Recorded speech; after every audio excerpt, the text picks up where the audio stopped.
Hello and welcome to Baiju's Exam Prep IAS. The big news for today is that today the entire world is celebrating the World's AIDS Day. We'll be discussing in this video about what is the significance for this day, what progress has India made, and what is the way forward to tackle this disease head on. But before we do that, a very important announcement.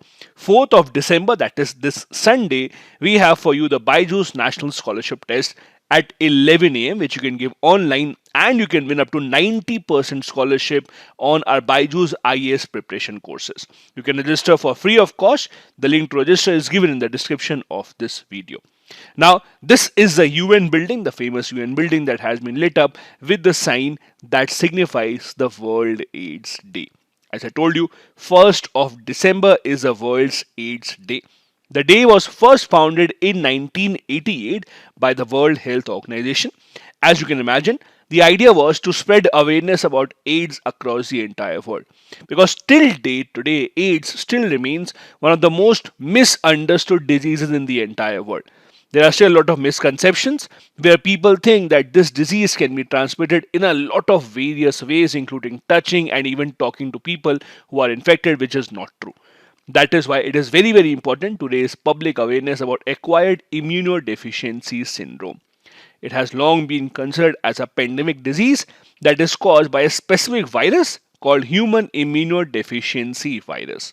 Now, at the end of 2020, it was estimated that about 3.77 crore people were living with AIDS, and a wide majority of them were just in the African region, and we'll discuss about that as well.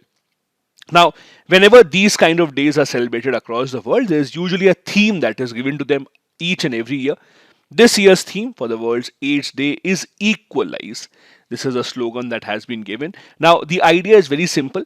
You have to treat those with AIDS at an equal level as compared to those who do not have AIDS. Because this is what makes the situation even worse. Because at one hand, the person who is suffering from AIDS is under so much physical pain. On the other hand, the same person would have to face discrimination as well in public life, private life, and in workplace as well. So the idea is to equalize treatment, to increase the availability, quality, and suitability of services of HIV treatments as we have done with other diseases, reform laws, policies across the entire world, and get rid of all the stigma that is associated with HIV because of which people are discriminated against, ensure that there's sharing of technology so that best HIV treatment can be given to places across the entire world and not just in the rich nations. Now, as we discussed in the very first slide, the problem with AIDS is that it is not distributed across the entire world in the equal proportion. If you see, the African continent has been the most hit because of AIDS for a very long time. Young women in Africa have always remained disproportionately affected by HIV. In fact, about 40% of the HIV cases can be found in 19 high burden countries in Africa, as you can see here on the map. This includes Nigeria, Sudan, Ethiopia, Congo, Angola, Zambia, Zimbabwe, Lesotho, Swaziland, Mozambique, etc. Only one third of the people in this key population, including gay men, other men who have sex with other men, transgender people, people using drugs, etc., have regular prevention access, meaning that two-thirds of people under this population do not even have access to proper prevention of AIDS as well. This also underlines how AIDS has been disproportionately affecting people across the entire world. Now, also remember, people a lot of times confuse themselves between AIDS and HIV. They are similar but not the same. So, HIV is the name of the virus that attacks the CD4. CD4 is a very important white blood cell in our body's immune system. These cells are attacked by this virus. Now, when these cells are attacked, that is how our body starts to lose its immunity.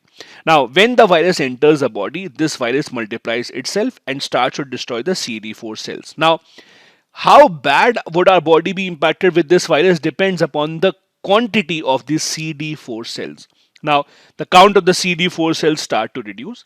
In a healthy body, the CD4 count is somewhere between 500 to 1600, but in the affected body, it can go as low as 200. So, do remember, not every person affected with HIV would actually catch AIDS. AIDS means a situation where the count of the CD4 cells in your body has come drastically low. So if you take proper care of your body, it may also be possible that you might still have the HIV virus, but you do not come to a situation of AIDS. There are also two types of HIV viruses, HIV-1 and HIV-2. HIV-1 is considered as a predominant type which is seen across the entire world in most of the infections, while HIV-2 is far less common and it is concentrated in West and Central Africa. HIV-2 is much more difficult to transmit and is much less virulent, means much less likely to spread as compared to HIV-1. Now, if you look at the incidents and the cases of HIV in India, you will see across the country, yes, there are cases which are found in many states, but even the number of cases that have come out are not the same. Maharashtra leads the pack, followed by Andhra Pradesh, Karnataka, UP, Telangana.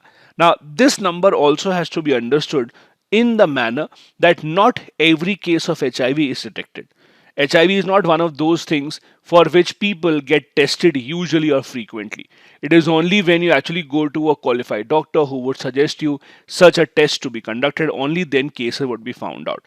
So there is a very large probability that the number of cases in other states also would be higher than what the official numbers show.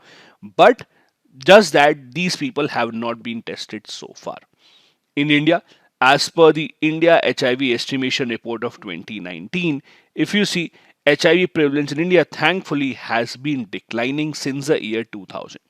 In 2019, the HIV prevalence among the adult males was 0.24%, while amongst adult females it was about 0.2%.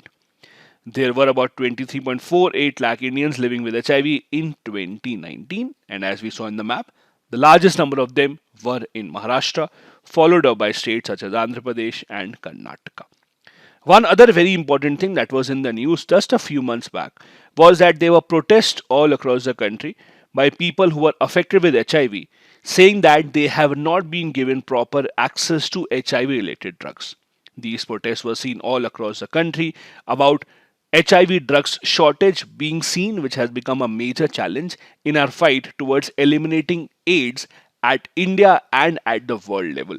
The government of India, through various authorities, made statements that this is not the case, but the reality is that in most of the government authorized institutes which have the responsibility of distributing these drugs were not available in the large supply.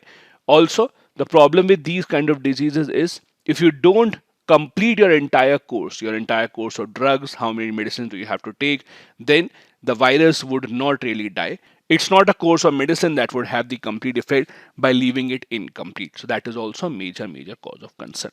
This is it for today's big news video. Thank you so much for watching. Have a good day ahead.